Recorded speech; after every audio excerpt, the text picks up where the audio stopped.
अस्सलाम वालेकुम everyone, welcome back to my YouTube channel. I hope you all are fine and doing great. अच्छा जी, आप लोग यहाँ पे देख रहे होंगे कि ये ऊपर इसके फ्लावर्स क्यों फेंके हुए हैं। तो बेसिकली ये केक था और ये मेरा काफ़ी ज़्यादा फेवरेट केक है, ड्रीम केक। और काफ़ी ज़्यादा दिनों से मुझे इसकी इतनी ज़्यादा क्रेविंग्स हो रही थी।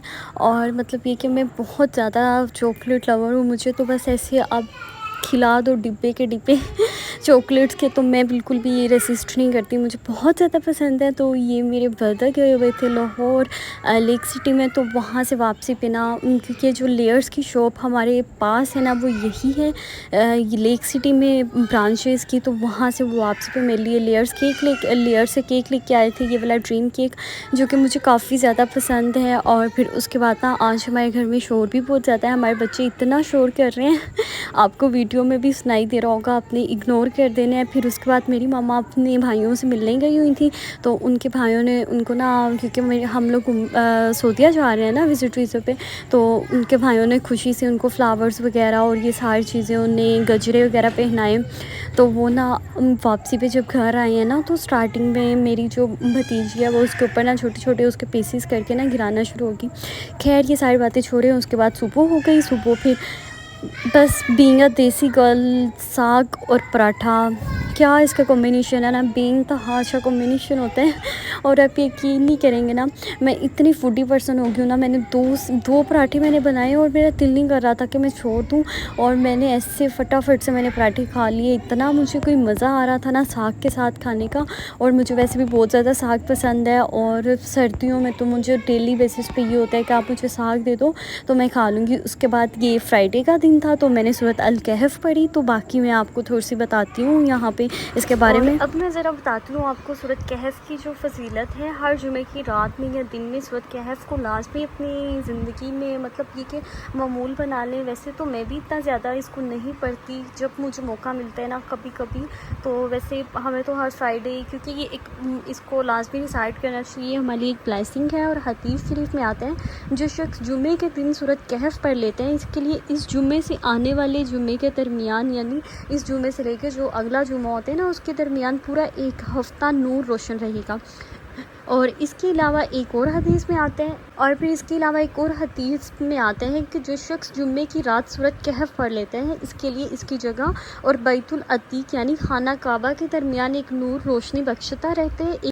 और इसके अलावा एक और रवायत में है कि जिस शख्स ने सूरत कहफ जिस तरह उतरी है इस तरह यानी सही तरीक पर पढ़ ली, तो इसकी जगह और मक्के के दरमियान वो एक रोशनी बिखेरने वाला नूर बनी रहती है। और जो शख्स इसकी आखिरी 10 आयतें पढ़ता रहेगा, अगर दज्जाल इसकी ज़िंदगी में नमूदार हो गया तो वो इस शख्स पर मुसल्लत ना हो सकेगा। तो ये काफ़ी अच्छी, इसकी काफ़ी ज़्यादा ब्लेसिंग्स भी हैं। और इसके अलावा ये कि ये काफ़ी अच्छी सूरत है। तो अगर आप लोग भी जब भी मतलब हर फ्राइडे कोशिश करें आप इसको रिसाइट करें। तो वैसे मुझे पहले बस इसका पता था कि हमारे गुनाह माफ़ हो जाते हैं एक जुमे से लेकर दूसरे जुमे तक, लेकिन अब मैंने खुद इसकी हदीस पढ़ी है और रवायत पढ़ी है। अब मैं भी कोशिश करूँगी कि इसको अपना मामूल बना लूँ, और मेरे साथ साथ आप लोग भी इसको अपना मामूल बनाने की कोशिश करें। और फिर हमारे पास इसी सूरत यानी सूरत अल कहफ की एक और आयत है जो कि मुझे काफ़ी ज़्यादा मतलब बहुत ही ज़्यादा अट्रैक्टिव लगी है। रब्बना आतिना मिन लदुनका रहमतन वहिय्यि लना मिन अमरिना रशदा। इसकी उर्दू ट्रांसलेशन ये है कि ए परवरदिगार, हमको अपनी रहमत ख़ास से नवाज और हमारा मामला दुरुस्त कर दे। क्योंकि हम डेली बेसिस पे कहीं ना कहीं हम अपने मसलों को लेकर काफ़ी ज़्यादा परेशान होते हैं। तो मतलब ये कि ये हमारे लिए एक दुआ भी है, और इससे हम अल्लाह ताला से रहमत भी मांगते रहते हैं। तो आप मतलब इसके मैंने काफ़ी ज़्यादा हदीस भी पढ़ी हैं, अब मैंने काफ़ी ज़्यादा इसके बारे में सर्च किया। ये बहुत अच्छी सूरत है, आप लोगों ने भी मेरे साथ साथ आप लोगों ने भी हर जुमे को इसको पढ़ा करना है, क्योंकि अब हम लोग अपना मामूल बना लेंगे और अपनी रूटीन के मुताबिक। चलो जी, अब मैं आपको फिर मिलती हूँ थोड़ी देर के बाद।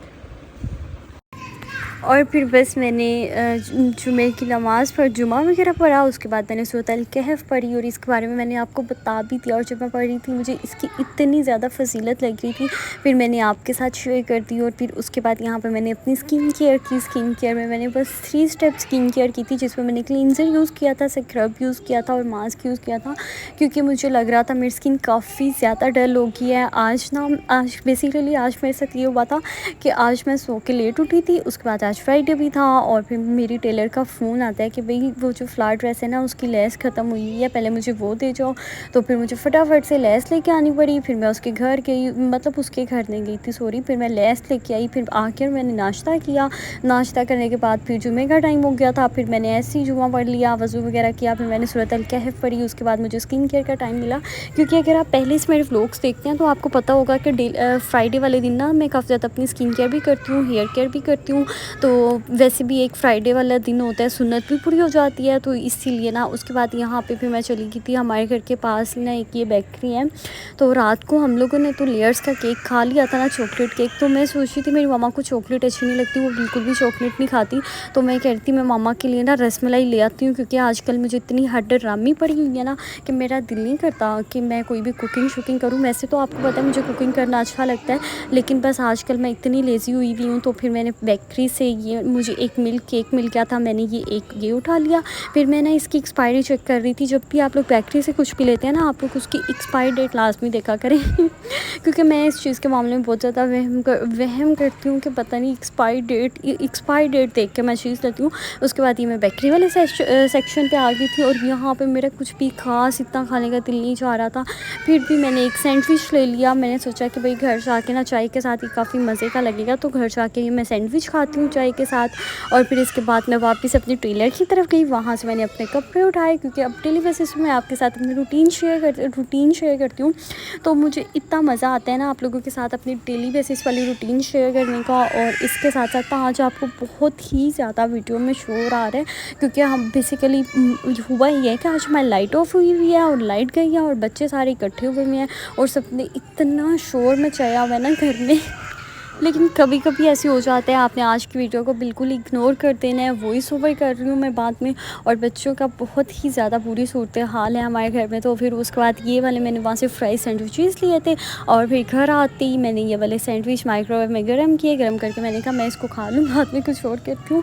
आजकल पता नहीं आपको व्लॉग्स बोरिंग तो नहीं लग रहा है, आप तो मुझे लाजमी बताना है, क्योंकि आजकल मुझे बिल्कुल भी मज़ा नहीं आ रहा, क्योंकि डेज़ इतने ज़्यादा प्रोडक्टिव नहीं हो रहे, तो व्लॉग्स भी इतने अच्छे नहीं बन रहे। उसके बाद फिर घर आकर यहाँ पर मैंने अपने लिए ये जो मैंने उस दिन चिकन पैटीज़ बनाई थी ना, इनको मैं फ्रीज़ कर लेती होती हूँ बॉक्स में डाल के, और फिर ये मैंने यहाँ पे फ्राई की। ये काफ़ी ज़्यादा फ्रीज़ हुई हुई थी, तो ये ना बस मैंने सॉस पैन कह रही हूँ, मैंने इसको फ्राई पैन को अच्छे से प्री हीट भी नहीं किया था, तो ये नीचे लग गई थी। तो बस जिस तरह से फ्राई हुई मैंने यहाँ पे फ्राई कर ली। साथ में हमारे घर में मिक्स वेजिटेबल राइस पुलाव बना हुआ था, ये ले लिया।